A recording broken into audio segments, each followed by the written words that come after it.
People want the home solution where the speakers are in the ceiling or they're getting surround sound in a certain type of way. It's about convenience, but it's also got to be about quality. We can have them lock their doors, set their alarm, shut off the AV, and turn off the lights to a dim throughout the entire house in the press of a button. I think they love that. Simplicity. It's got to be simple to use no matter what we do. Otherwise, it's pointless. What's the first step in a luxury integration project? Discovery.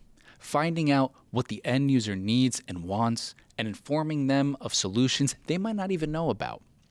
How does that process happen?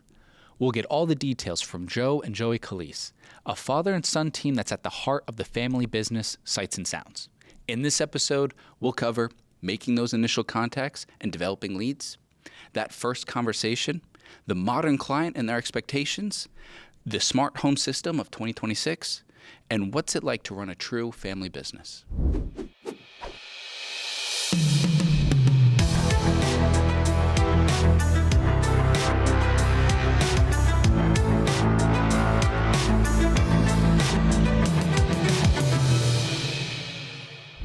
Gentlemen, thank you for joining me today. Thank you. Absolutely.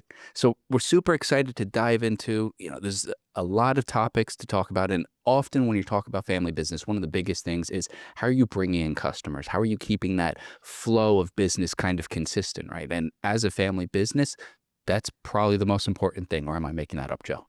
No, it is. And it's the hardest part of any business is getting your clients. And, Right. Being in business as long as we have, over 30 years, and it's always changing, where we used to have a full-fledged brick and mortar showroom that now we operate as really just an office because the way to attract customers is different from how it was when we had that office. I'm sure it's always consistent. I'm sure it's always the same. Nothing ever changes, right? There's no adapting needed.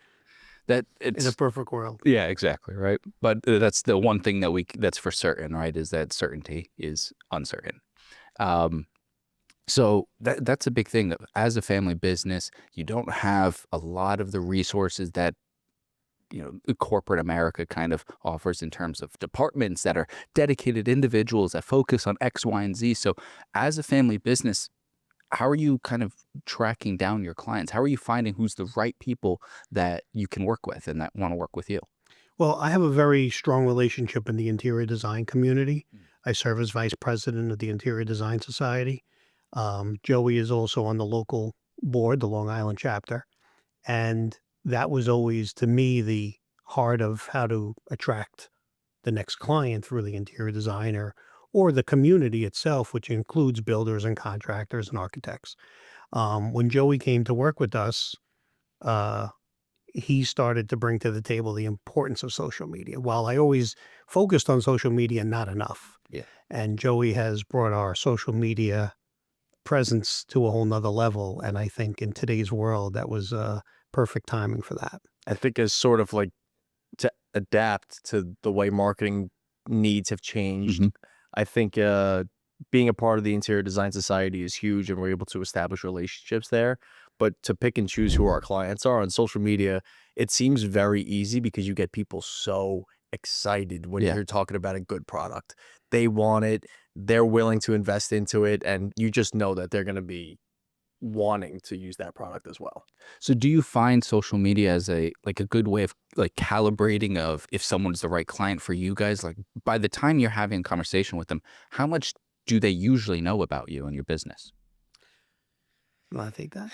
I feel like it's weird. We've had interactions with people that feel like they know us already on a personal level, and we have no idea what they are. It's because they see the way our dynamic is in these videos. But from a client perspective, I think I'd leave that more up to you just with the experience.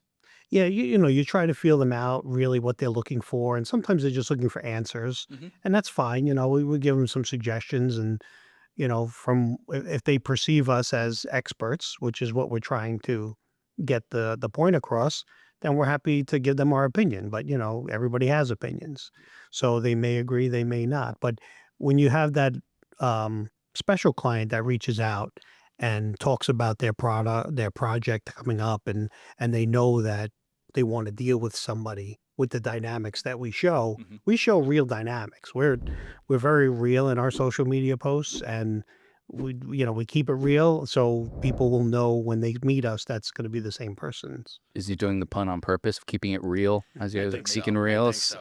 I don't. Joe, you're good. I'd like to You're give good. him that credit, but that might just be So that's you said something that's very interesting to me. You shifted away from a brick and mortar showroom to now this more kind of digital orient, like kind of style and delivery. Why the decision? Out of curiosity. Well, for one, we've decided we've created showrooms within showrooms. Okay. So we work with some furniture lines, we work with some interior designers that have showrooms, and we put our products in there so they can experience it and use it. And not to mention the Crestron Experience Centers at our disposal is an incredible asset for us to use. We bring our clients there, and there's nothing that we're going to build that we're going to keep as modern and as up to date as using the Crestron showrooms to our advantage. And I also think online shopping has actually been a big change to that too, where Interesting. people, I think, just see what they want Mhm. and they're willing to take that risk. I mean, you see people buy cheap product and say, hey, I got a couple uses out of it. It was worth it.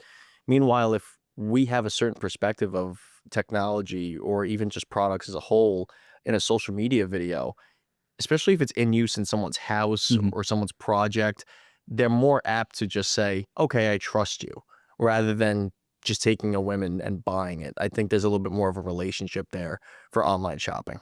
With that relationship comes a little bit more trust, comes a little bit more depends on you building on that relationship a little bit more in that way. Absolutely. Very interesting. Well, if you're leveraging existing tools, and I really like that you are working with interior designers and fitting the technology within those spaces, because then it's not necessarily the focal point. And as much as we like to talk about technology, clearly, um, that's not always the case for our clients. And most of the time, the technology is just serving a purpose for them, right? They want it, but they don't want to see it. Yeah, exactly.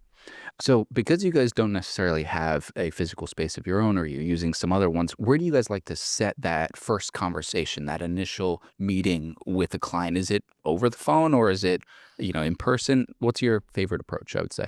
It's usually over the phone, and Mhm. then we make sure that it's the right. They're talking to the right company, and we're talking to the right client. And then usually we'll meet them in their environment where they're comfortable, Mhm. look over their plans, look over their project, talk about what they want to do. It's a lot easier when you're in the space you're going to do the work in and explain to them what you have in mind looking at it than it is sitting in a showroom showing them what you did, which is nothing like the room that they have. Yeah. So it's a different approach, Mhm. different from what I built the company on, but again, change is inevitable. So That's true. And mentioning visiting the site, being within the actual space. I remember when I was walking sites as well back in the day, it's like you actually have to feel the space, right? So how early in that process do you like to visit the space as you're having and kind of kicking off these conversations a little bit? well, it depends on the project, right? Yeah. Because if they're building it, it's kind of difficult to have that conversation not in the space yet. Couple studs lying around. And So you loose have stuff to, on. or maybe not even yet. Maybe they didn't even put the hole in the ground yet. So you got to kind of have the conversation with the plans and talk about the space. And that's when bringing them to a showroom is very helpful, because then they may alter the way they want the room built Mhm. based on something they may see. So it's interesting because the discovery for every client is different every time. Perfect transition. When you're having that conversation and you're kind of gauging it, you're gauging their interest, you're gauging what they're kind of looking for and everything, I'd like to talk about what that first conversation is actually like. And you kind of answered this question, but I really want to dive in more. What's the structure of that first meeting? Maybe you're on the site, or you're within, maybe there's a bunch of, it's just framed out, right? You're within that site. Is there a template that you like to kind of follow when you're having this conversation? How does that flow go? I mean, we usually we want to make sure that we're giving the client what they want. Mhm. So a lot of times they don't know what they want because they don't know what's available to them. So we'll start with the lighting conversation first, because if you're building a home, it could greatly impact the way the electrician has to run his wires. Yeah. So we want to stress the importance of why that's such an important topic. Because a lot of times we just get, I don't need to control my lights, and that's the end of it. I just turn on the switch when I walk in the room. Then we start to explain to them the benefits of the lighting control system from both a decorative perspective about, you know, what the designer is going to like, as well as a functional perspective. So once we start talking about that, then they realize maybe I do need lighting control. And then that usually opens up the conversation towards, okay, so now you have these keypads on the wall. We're not just controlling the lights. Now we're talking about shades. Now we're talking about audio. Now we're talking about whole house control, the alarm system. All these different things start to fall into play based on the opening of the lighting control. So you tend to lean in, start with the lighting. It is, every home needs it. That's without a doubt. And then it's interesting that people are initially kind of hesitant. They don't expect it. And it flushes out a little bit more as they're kind of seeing the system develop before their eyes and in the conversation. They see it as a foot in the door, but then they realize the capability of a system. Yeah. And they realize how much they can expand on, and why sell themselves short in the beginning. Yeah. Start the right way and build upon that. And, you know, a lot of our interior design friends will also say that their relationships in the beginning, they need to know their client in order to design what their client would want. It's the same thing in technology. Whether it's leaning more towards shades, more towards automation, more towards lighting, more towards AV. Once we understand the client with better knowledge, that's usually where we know where to look. And so what do you think is the balance there? Do you lean more towards kind of figuring out their lifestyle? Is it more about the technology that they like, or is there a balance there? What's your approach? Well, you're asking a lot of deep questions now. Like, I don't want to give away all my secrets, but obviously we have to get to know the client. You know, no disrespect at all to a plumber, to an electrician, to an HVAC guy. They're going to provide excellent services that are most necessary. But when they're done, they're typically done. We're never really done with the client because there's always something they're going to want to add, they're going to want to change.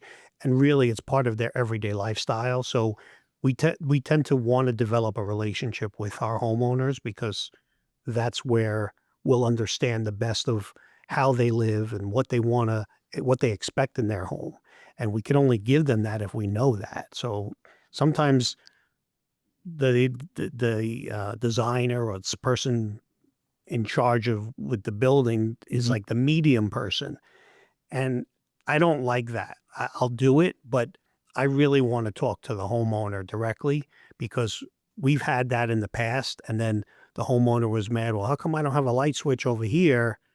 And we recommended that, but Kind the of got third lost in party, translation a yeah, little the bit. third party didn't want it. And then we have an unhappy customer. And also to the whole idea of never leaving a client that might have their automated lights shut off on a Friday night or a Saturday night at 2 a.m. who now has kids might want those lights to turn off at 10 p.m. It's true. So because the technology is often so tailored to the customer, how they're living within their space, you can deliver a solution that's much more on the nail when you actually develop these relationships and have that conversation with the homeowner, the people actually living in the space. Very interesting. That's why they call it custom. It has to be customized to the homeowner. It's a tailored, deployed solution. And often those are the types of solutions we can have the most fun with, right? It's like some clients come with you with these bizarre requests, I'm sure, and you're like, well, I never thought about doing that. And then now all of a sudden it's your job to kind of figure that out. Right. I'm sure you've never had a project or two like that before. So as you're getting to kind of know the family and everything, like, do you try to get to know the whole family? Do you try to, in terms of the customers, right? Do you try to get to know the whole family? Or do you just focus around some key people and then kind of following up? Is it easy for you to kind of figure out who's that final decision maker? Who's pressing the big red button and moving forward with the project in that scope? It's different in every family. And usually after the first meeting, we could kind of get an idea on that. But it is good to know, you know, you're building a 15,000 square foot home. Sometimes the parents are moving into the home as well. So we want to make sure that we focus their area of the house to be convenient for them, where it might be different from the rest of the house.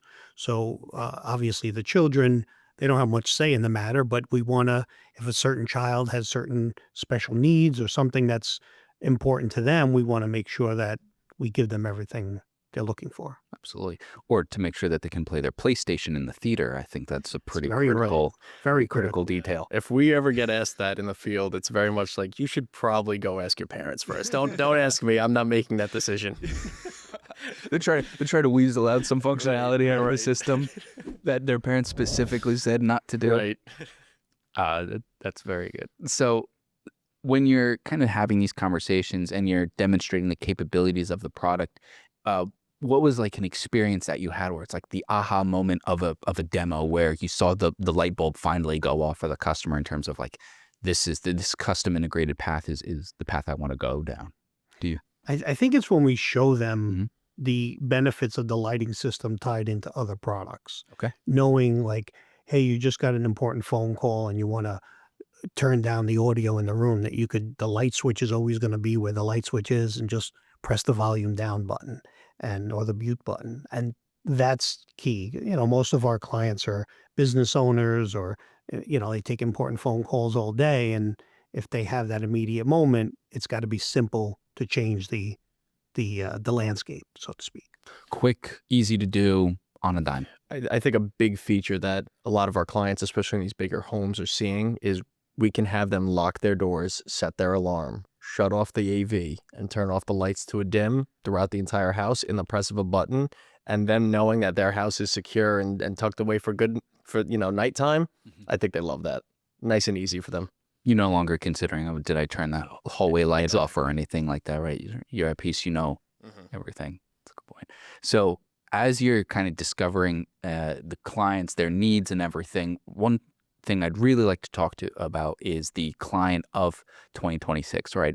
These are the clients today. What are their expectations and what are they kind of expecting going forward? So are you meeting more people that are like more comfortable with technology, or are you still kind of running into some people who are very like, I don't want any piece of it, leave me alone kind of thing? We've been approached by customers like that before. And then I say, okay, are you going to have Wi-Fi in the house? Well, yeah, I'm going to have Wi-Fi in the house. Okay. And you're going to have windows. You got a lot of southern exposure here, a lot of sun. You need some kind of window treatments for that, right? Well, yeah, I'll need window treatments. And how are we going to control those window treatments? And oh, by the way, are we going to put a cable box underneath the TV there? The wires hanging. And all of a sudden they realize they need technology more than they thought they did. And they went from thinking they didn't need us at all to all of a sudden they realize they do need us. But the client of today is much different. It's similar in a lot of ways, but it's different because technology is so much different from where it was. We all rely on technology today, much more than we did 30 years ago. Just a tad, right? Just a tad. So that's kind of my follow-up is, are you seeing more and more people who are kind of like technology natives, like you grew up on it? Like Joey, we're very similar in age. Right. It's like we grew up in a world where technology was kind of always kind of present in some capacity, right? So in terms of your clients and your younger client base and everything, what are you guys seeing? I think I see a lot more of the older client being more okay with technology, just because I think we're reaching that age now where it's been around for so long that they might have been in their midlife when they started using technology. So they've been using it long enough to be in their older part of their life that they could still use it. I am approaching that with my father here, where he is still using technology in his older age. But there you go. Yeah. So I think that's where we are. I think just in the state of the world, not even just the technology industry. I think everyone's just from birth, it's been around. So I think everyone's, okay with it at this point. But to that point too, I think a lot of our younger clients come to us thinking they know everything that they were about technology. And then all of a sudden they're all over the place. And when I mentioned to them that they're going to have a folder filled with 30 different apps to control their home, and they're not going to remember which one does which, that's when they realize they're building this big, beautiful home. They may not know as much as they think they do. And then they'll be more apt to listening and taking the guidance that we offer them. But they come to the table thinking they know a lot more than they do. So is that statement of like, you don't know what you know, still you don't know what you don't know. Thank you. Yeah. Is that still relevant? Like, Definitely. are you still running into that? Definitely. Yeah. It It's just kind of takes a different form. I Even guess. even I would say my close friend group. You know, Yeah. I've been around this technology my entire life. Mhm. Really only started working with it full time in the last 3 years. But there's stories that we tell that I tell them, you know, what happened in a certain job, and they're like, "You do that?" And it's like, yes, like they just don't know what's out there and what's available in certain scenarios. That's possible. Mm-hmm. What do you Exactly. mean? The pool can do that, and then the screens do this. Yeah. What's really interesting about this conversation, I'm going to add this too, is, when Joey first started working with us, he came to his first CDO with me, and we walked around, and knowing a lot of people in the industry, they all would turn to Joey and say, "Listen to your father, he knows a lot." And I keep telling people, I'm learning from him as well. Yeah. Because yes, I am a bit of a dinosaur in the industry, as Joey put it, but I learned from him, things that I think are normal for people in between our age. They're not. Yeah. And he's more apt to a different way of using certain products than I am. And it definitely helps that we have that together, that we can bounce that off each other. You have the balance of the two perspectives over there, and yeah, go ahead. It's take out the Blu-ray player and let's use AirPlay. Fair That's enough. you know. But the use case is still the same, right? Someone wants to listen to music, or someone wants to watch that movie. Absolutely. Right. It's how they do it. Yeah, exactly. So having some concept of all the solutions available as well, and there's a lot of like the DIY kind of smart home objects and everything out there in the world have, in my experience, have really opened the eyes, or like kind of been a taste to what's possible. But it's really just at the tip of the iceberg, I've come to find. Do you guys agree? Yeah, a lot of times those products are great solutions for a lot of homes, but when you start getting into the larger projects, or you want to use a lot of those projects and products in a home, it gets a little convoluted. That's where you really need to have somebody like us, an integrator that could really kind of reel it all in together and make it a little bit easier to use. And Pull that 30 apps in the folder into a single spot where everything can be controlled easily. exactly. Yeah, you couldn't agree more. What are your customers kind of asking the most questions about? Is there like a technology, or maybe they saw something online or whatever that they're like, oh, I saw that this TV can flip in this way. Like, is there a technology category that you're getting a lot of questions about now? I think right now I would say voice control is a big request. How much can I control? What can I control? Are they listening? The biggest thing is when somebody says, "I don't want anything listening to me," and I'm like, "You have an iPhone, you have an Android. They're already listening." So it's making people understand that, and usually when they're resistant to that technology, and then they realize that they're maybe thinking it in the wrong way, that then they're a little bit more open to it. But that seems to be, if there was any one request, it would probably be voice control and simplicity. It's Yeah. got to be simple to use no matter what we do. Otherwise, it's pointless. With simplicity, I think audio actually plays a huge role in this, where I'm even, bringing up again, like getting rid of the Blu-ray player and putting in AirPlay. Like, people are straying away from just putting a Bluetooth speaker in their room. They want the home solution where the speakers are in the ceiling, or they're getting surround sound in a certain type of way. And I think that's the questions that I've been getting asked a lot, is more about audio. And having that audio experience kind of be smooth and operating in the way that we listen to music today, right? Exactly, because even in surround sound systems, people want to use even just a living room, if that's what they would consider where they watch their movies, their home theater. They want it to sound good, obviously. So that's where I would say. And that's where we differ a little bit. Like, he'll go more for the convenience of it, where I'm maybe still using that Blu-ray player for the better quality sound.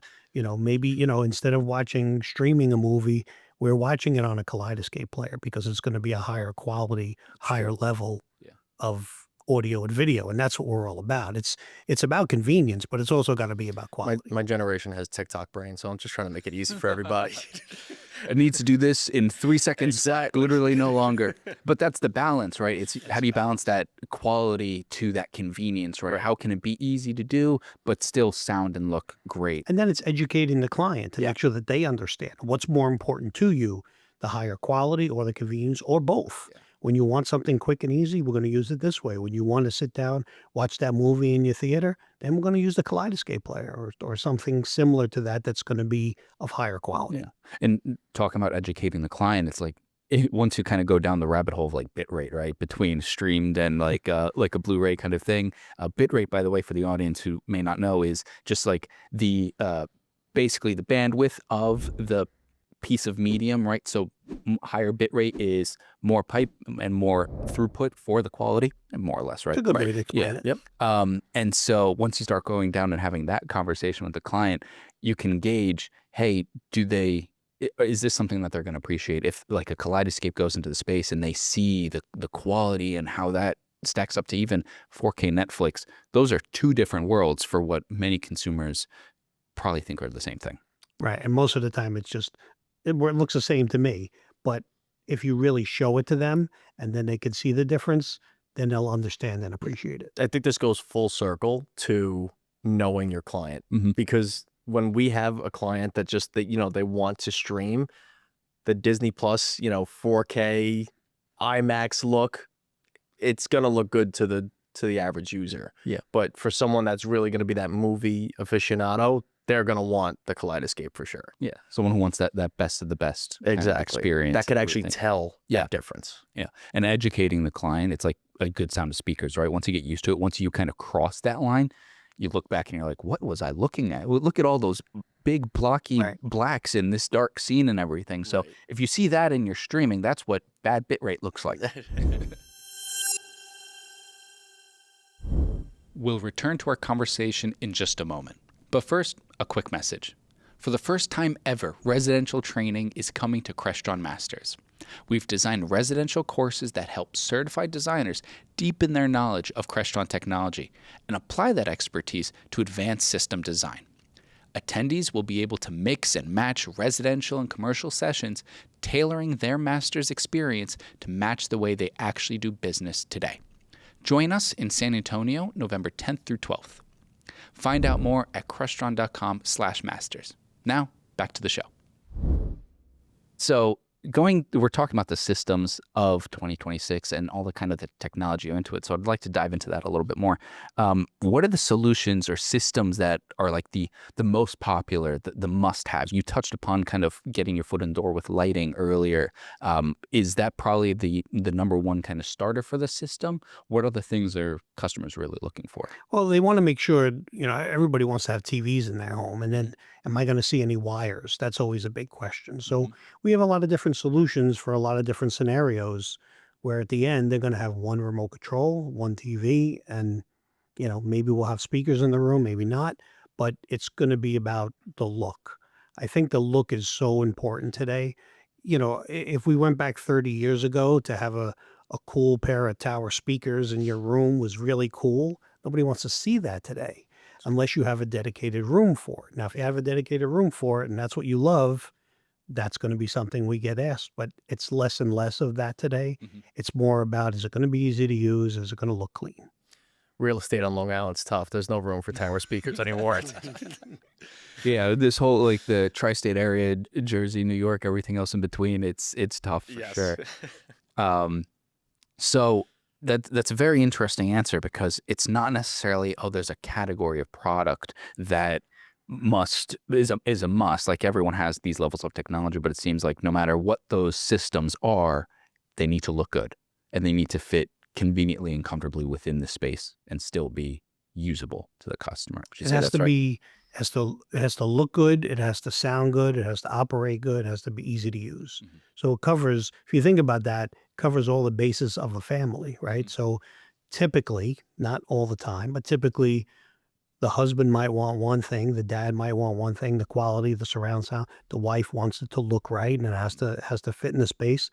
The mother-in-law, it has to be easy to use, and the kids, it has to be fun for them to be able to use as well. So it kind of fits into most family dynamics. Some family dynamics, those examples I just gave are completely opposite, but it really depends on the family itself. And that's why getting to know your client is so important for us. If they're getting together, once a week to go watch a movie or a TV show in the same room every single week, you want that one room solution to always work. Right. Yeah. You want to, when that's like your family time kind of thing. Exactly. Little Exactly. ritual. That's fantastic. A lot of these systems are within a more luxury kind of space, right? This is custom, bespoke, deployed, right? And you guys have a lot of experience in the category. What do you think is especially important when we're focused on this luxury market and people in their custom smart homes? I think it comes down to looks. Looks. Usually if you have a big home like that, it's really how the technology fits into the space, not about the technology being a focal point. Technology may be a big part of the space, but it's got to fit well into the decor of the room. And you're telling me that the giant 3-foot, actually like 6-foot tower speakers don't necessarily jive with the porcelain? Space. Depends That's on the true. space. Like That's true. some people want that look, and if you want that look and that's what you're going for, we'll find you a solution. But typically, it's got to mold within the space. The one thing I think we can both agree on, though, is there's no look that an 8-gang light switch looks good. I think that's one thing we could agree on. Never. That's true. It looks like an elevator kind of like, oh, Exactly. which floor am I going on? Yeah. Exactly. That's a good point. That's actually a really good point, Joe. It's like there's always, the technology within the space, and there's definitely things that different nuances for how the space is being used. Do you need those tower speakers? Do you want them bad enough kind of thing? But there are universal truths. We don't want all this, the wall acne or all this decoration kind of stuff on the wall. That kind of eats away at the space. We want those clean lines. We want something that feels homely. Right. I think, what did you say? The universal truth? You said? Yeah. So tube television, get it out. The 8-gang light switch, get it out. I think those are all things that at this point, 2026, we need to move on. Bad Wi-Fi, get it out. Exactly. Fair enough. No matter what, just some of Yes. these things just have to be Yes. hit top. So as you're kind of going through these different categories, there's a lot of different options out there. There's a lot of different, speakers, displays, remotes, keypads, all these different kinds of things that a customer can kind of bring into their home. How do you break down those options and everything? Because quite frankly, it can be very overwhelming, especially if you're not really in tune with the space like we are. It's a matter of finding a really good balance and mix Mhm. with the homeowner, with the client, because you have to take into account what level of quality they want, the ease of use that they want, and then obviously the budget. So is it all going to fit within that budget? How could we do things today to stay within budget, but prepare for things that they want tomorrow? So it's always good to build a system where if they're not doing everything all at once, well, we love clients that do everything all at once, but not everybody does. So we try to build it in a way that, okay, maybe we won't do it all the first year. Maybe the second year we'll add some other things, and the third year we'll add some other things, and we could build it where it could be built upon. And sometimes that works out really well because technology changes to the benefit of what they waited for. When you do it all at once, it's nice because it's done, it's sealed, it's commissioned. Homeowner loves it. Make a couple of tweaks along the way, and everything is nice. But it's a matter of finding that understanding of the client of where they want to be and where they could afford to be. You have that baked in flexibility that you can adjust with the customer as their needs adjust. I think we've even seen in some projects where we give them the foot in the door where they could build upon it, but then most of their budget would go towards more the TVs, let's just say it in one instance, or maybe more towards the audio in one instance, where they're not picking and choosing a little bit of everything. They're at least putting all of their budget in one thing that they really want to maximize for when their project is done. And then slowly they'll do the rest afterwards. Got it. So you try to break it down in terms of not every client is going for that whole system all at once kind of thing. So you try to break it down in a way of, okay, well, where are your biggest priorities, right? So let's focus on having the good Wi-Fi or this awesome lighting control, and then going from there. Right. So focus on the categories of what's going to affect our lifestyle the most. And sometimes it's scaling everything down a little bit to be at a baseline that you could do a little bit of everything and then build upon it from there. It really depends on the client. Fair enough. What about like samples, right? So you're often working with interior designers. how do you kind of give them options in terms of, some of the, keypad finishes, for example, or the shading, the shade fabrics? How do you have those conversations? Well, we'll show them the different fabrics, and sometimes there are new fabrics that come out, and we'll order samples. Crestron is great about that because we just go online, we order the samples, or they do it, and within a day or two, they usually have them, and then they could hang them on the window and see which ones they like the best. We try to keep a good library on hand of all the different finishes and examples, but then bringing them to the showrooms is always a positive too, because you guys always have the latest and greatest on display and what's available. So Thank there you. you go. As if it was my job. But that's a big thing, right? It's like, how can you make that conversation a little easier, especially with designers where it's a little bit more of a artistic vision, whereas we're a little bit more kind of technical, quite literally. Having those materials and those keypads and those kind of control options available make that conversation easier.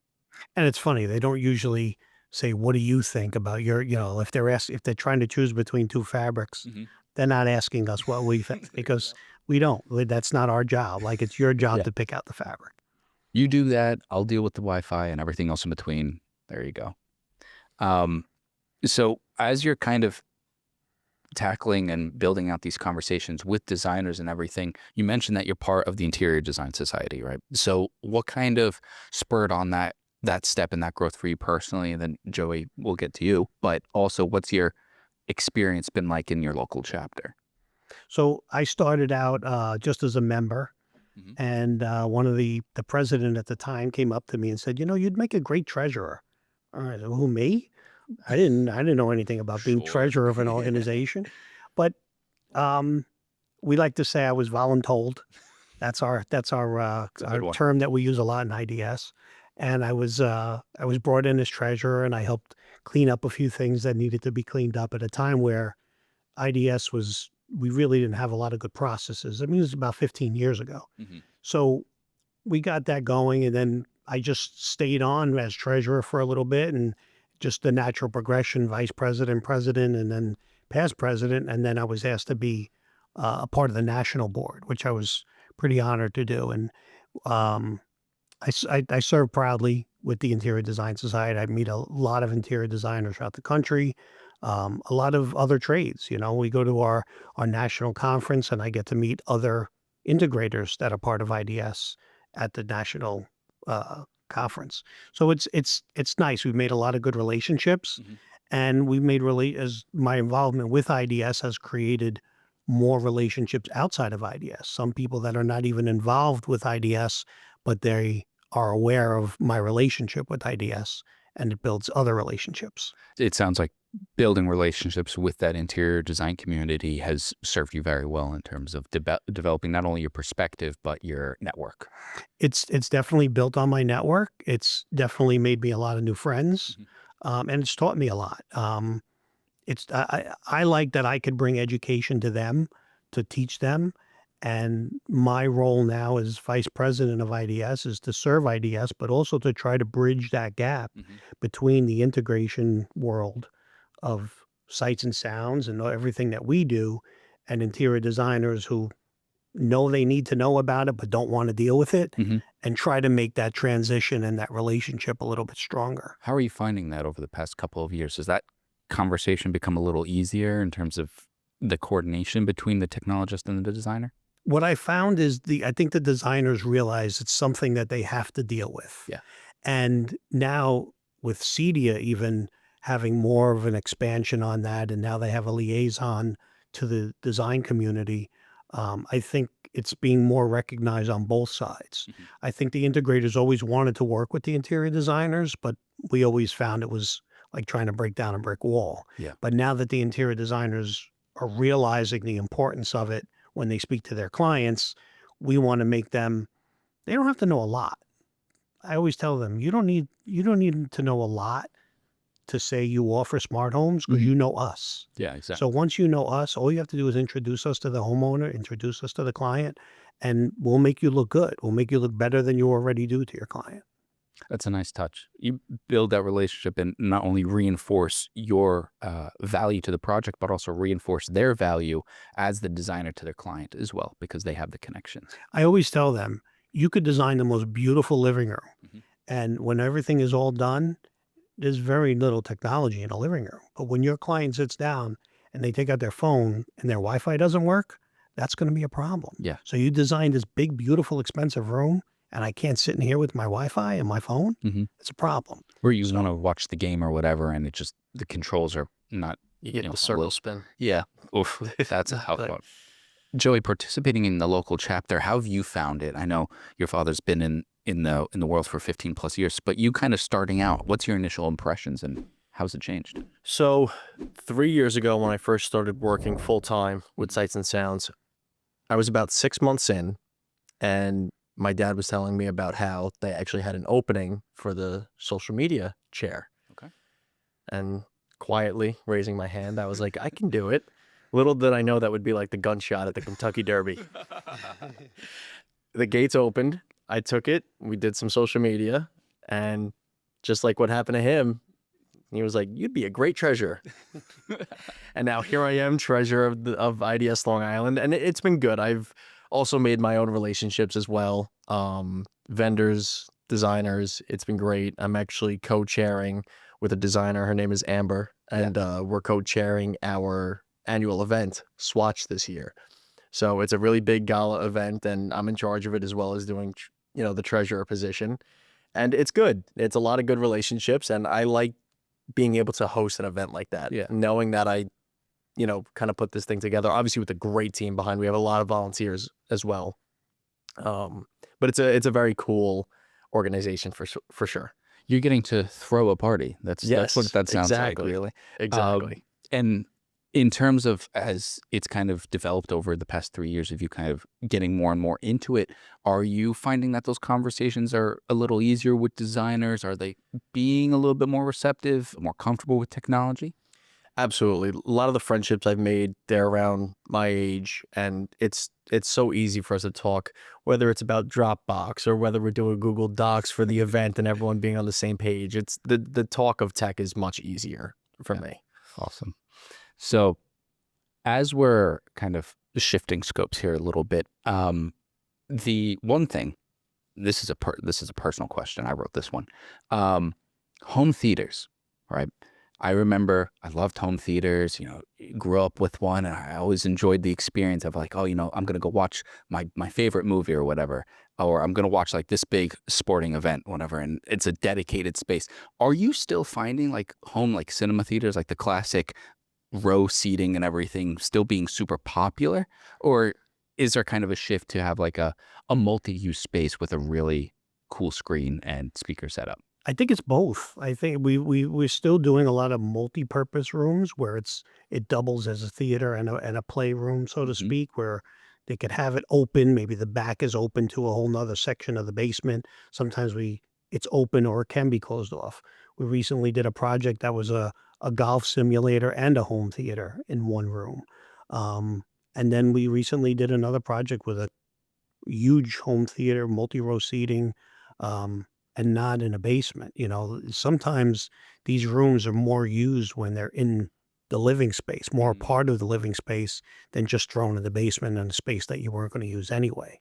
So we're still seeing the complete dynamic. It's something that everybody loves when they get to experience it. It's just a question of to what level they want to build it, where they want to put it in their home, and how much of their resources they want to put into it. And then what do they want to do with it? How do they want to use it as an entertainment room, as a 7-person seating theater, and that's it?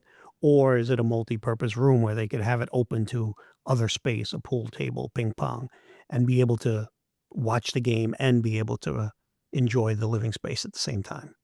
It's funny, your question is literally our 2 most recent big projects as to what we just did. But I think it just, again, full circle to getting to know your client. Because our technicians, when we're working and we're testing, we're, playing around with it, seeing how everything works, making sure it's good for the client. Our technicians even, oh, well, I would just use this as a golf sim. this would just be a theater for me. It gets It's different for everybody. exactly Changes, right? exactly. Golf sims are pretty cool when Yes. you're fully integrated too. Yes. I've seen a couple theaters where it serves as both, but like the golf sim screen is like on the wall almost, you know, how that's set up, and then the theater screen actually drops from the ceiling because you can usually get a little bit higher quality with those types of screens. Right. But it's definitely one of the biggest, and why I love them so much, wow factors. Yeah. Right. It's like you step in that space, it's like this is not a lot of normal people have this kind of thing. So when you have your friends over and you're entertaining or watching something like that, it's a completely different impact on the space. Agreed. The wow factor has definitely shifted where it's if you have the home theater, if you're fortunate enough to have an entertainment room like that, and the outdoor space. The outdoor space is a huge, What are you seeing in the outdoor space? it's, people want to be indoor living outside. And whether it's heaters, whether it's coolers, what you're doing with the pool, this market where we primarily operate is the Northeast, and we have our seasons. So we only have so much time for the outdoor space to enjoy it. But what people are doing is they're building these outdoor spaces that they could use it more time in the year. So you could use it before the pool is open. You could use it after the pool is closed, and then maybe even extend the time that the pool is open based on heaters and everything else that you put out in that outdoor space. So you're almost leveraging technology to take advantage of your parts of your home more often, more times out of the year, and have more fun with it. Yeah, sounds and like. technology is behind it all. Yeah. And it's all at a press of a button. And so my favorite question to ask is, what's the coolest or wildest thing that you've seen installed? And we'll start with Joey. So kind of ties into last question, but I am a big fan of the theater golf sim combo. We actually have it in the project where the screen does drop in front for one of one. So it's That's the way to do it. It's very nice. It's low seating, but it is still multi-road, so it's more of a lounge look, Cool. which is very cool. Indirect lighting for LEDs, all RGB colors, which is also very cool. It can make it any color you want. Watching the game, making it the team colors. Yeah. I really have like a nice memory of doing that theater. I think that one definitely holds a special place in my heart. All these other little bits to kind of create some ambiance within Absolutely. the space and everything. Yes. Oh, I love that. Yeah, it ties everything together. It's those little things that complete the room for sure. Couldn't agree more. Joe? I love the projects where everything integrates together nicely. I love being able to do everything in the home, from when you're talking security to the lighting, to the HVAC control, the floor warming with the radiant heat. I mean, everything, the garage doors, everything tied together into one system. Just seeing the client happy with opening up that one app and being able to control all these things at once, that's my biggest takeaway. I enjoy that. Even if we don't do the entire home, I mean, that's what I enjoy. But sometimes a little bit of everything in the home and the homeowner knowing they have a hand in technology in every aspect, it's nice to see their joy in using that. You're seeing all the technology kind of integrate together, have this clean experience to where, a lot of times you're probably controlling the lighting, the space in your shades in a very similar way, because after all, it's just lighting control. So for you, the biggest value and joy is seeing that experience kind of come through, light that light bulb in the client's head of like, wow, this is how I'm going to live every day and how my family's going to live and enjoy that. And it's nice because that's exactly it. Every day they're using the technology that we gave them. Awesome. It's peace of mind. It's knowing, looking at the app, oh, my pool's at a good degree. Oh, my garage doors are closed. It's having that peace of mind, I think, is huge. Agreeing. Amazing. So shifting a little bit of a focus onto you guys specifically, Sights-N-Sounds, the family business, right? So we were joking and talking about how much fun it must be working with family because everything is always smooth and it never gets to the dining table after, the dinner table, Right. after the day's work, right? So, question to you is, can you guys tell us a little bit of this? Like, Joe, what was it like when Joey wanted to come on board, and what was your kind of initial thoughts when you're like, okay, I'm going to have my son work for me now. Let's see how this goes. Well, it was very interesting. I mean, probably touch on a little bit about how I worked with my dad at one time too, but keeping to the question. So, when you're a dad, you were never a dad before. You're first, you're learning. And I always thought, oh, I'm going to have my kids work for me. I'm going to have my kids work for me. And then as they grew older, they started to take on their own personalities, and they didn't really want anything to do with it. And I respected that. And I didn't expect it, but I respected it. And they didn't want anything to do with my business. And I said, okay, that's just how it's going to be. And Joey was kind of I hate to use the word victim, but victim of COVID, Yes. right? Because of when he graduated and everything, because of his age. And it was very hard for him to find his way. I mean, I think he did a great job with what he had and trying to find his way. And then I think frustration kind of kicked in, and he thought about going into the trades. And we spoke to a good friend of ours who's in the trades, and said, he looked at Joey and he said, why don't you just work for your father? And I think the light bulb went off. And and then that's 3 years ago. Yeah. And it's very interesting. And now, just recently, his youngest brother is 18, just graduated high school, and he knew college wasn't for him, and now he's working for us. Jumped right in. So he jumped right in. I'm sure it's really rewarding as a father to be. It's rewarding, but it's challenging. When we sit down at the dinner table, we try not to talk about it, but inevitably, oh, I wanted to ask you one thing about this. And then all of a sudden we realize it's 20 minutes later and we're still talking about work. Our projects are so intricate where you forget that one little detail, and then, oh, I just thought about it. Let me not forget it again. And there we are. Tacos are ruined. So you mentioned it's not only Joey, but your younger son, Anthony, as well. Oh, that's fantastic. So what does each of the family members do now? So Joey, what are you focused on in the business? And then what is Anthony focused on? So I try to focus a little bit more on being the bridge between what happens in the office, more so, what my dad's handling and what our guys in the field are doing. So I have my office days where we'll catch up on things. I have my field days where I make sure, everything's going smoothly, helping the guys out, whatever the case may be. But also just making sure if the homeowner or the contractor showing up, any questions that me and him have already discussed, at least we can kind of handle that.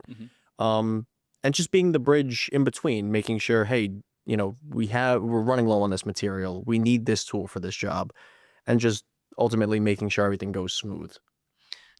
Serving as a transition piece and making sure everything goes exactly. That's a good way to put it. Operations. Yes. That's the official title. Operations. Exactly. There we go. And then what does Anthony do? So Anthony's still very new at this. So he's very much an installer. He's a technician. He's learning. Definitely has some learning to do, admittedly, but he embraces it. And once he learns it, he's pretty good and wants to do it again and wants to know more about it. But surprisingly, and he's only 18, so we're going to see where it goes, but he's taking an interest in my role, which is mostly in the office and doing sales and making, taking care of bookkeeping and overseeing bookkeeping and making sure everything is running smooth and we have what we need for the next project and the next day. And surprisingly, he's taken a little bit of a liking to that, where that when he is in the office, he'll watch me and he'll understand and ask questions of what I'm doing. So he's only 18. He's got his whole life in front of him, and he'll decide which path he wants to go, if he just wants to be an installer technician, or if he wants to take on more of the business end of the business. And, eventually it'll be up to him and his brother to figure out. And that's, it's exciting. And I think we're going to see a little bit of that. We recently, we do a lot of work in South Florida now, and now we're expanding into South Florida with a location down there. And I think that'll probably be a big focus for me, and it'll give them a lot of time in the New York area to figure things out with my help, as I'm overseeing it from another market.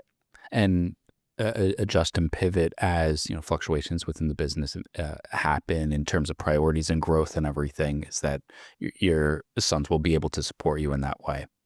That's very heartwarming. It's really nice to be able to hear that and know that businesses in industry or in a world where it's like a lot of kids just don't have an interest in what parents do and everything. So it's beautiful to hear that, hey, the paths are different that we all take. We don't necessarily know where we're going to end up. We just have to keep our eyes and ears open to opportunities, keep on learning, and ultimately, that's the success that we all really want for each other. I think the biggest thing, especially for me holding off on joining for so long, was that technology standpoint. Yeah. I've always loved tech, always been around it like we spoke about before, but one thing I could never learn to like was coding. Yeah, fair And enough. in the beginning, when it started, like I always watched his hair fall out over the coding. And I wanted nothing to do with it because I saw the stress it put onto him, especially running the business at the same time. And I was like, no way. Yeah. But seeing the transition of Sights-N-Sounds go to more like Crestron home, it's definitely been a little bit more appealing to me, where it's not exact programming, but I'm configuring. I'm still making it custom to the client, and it's a much more enjoyable space for me.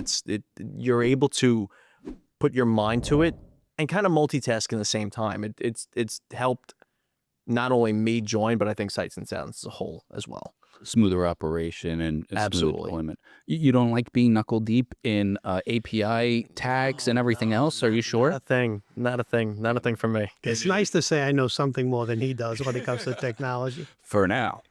So and we truly are a family business in many aspects, where my wife has done work for the company. My other son, he worked for the company for a little bit, but it wasn't his thing.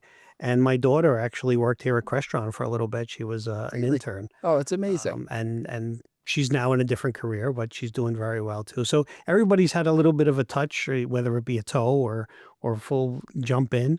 And it's fantastic. To me, it's very rewarding. And a little bit more perspective for like the industry that you've loved so much for all these years. Yeah, it's great. Awesome. It's great that they get to experience and see it. So as we're kind of wrapping up, I'd like to ask you a couple lightning questions, if you will. So what advice would you give someone who wants to start a family business, right? So if you were talking to yourself 30 years ago. Don't.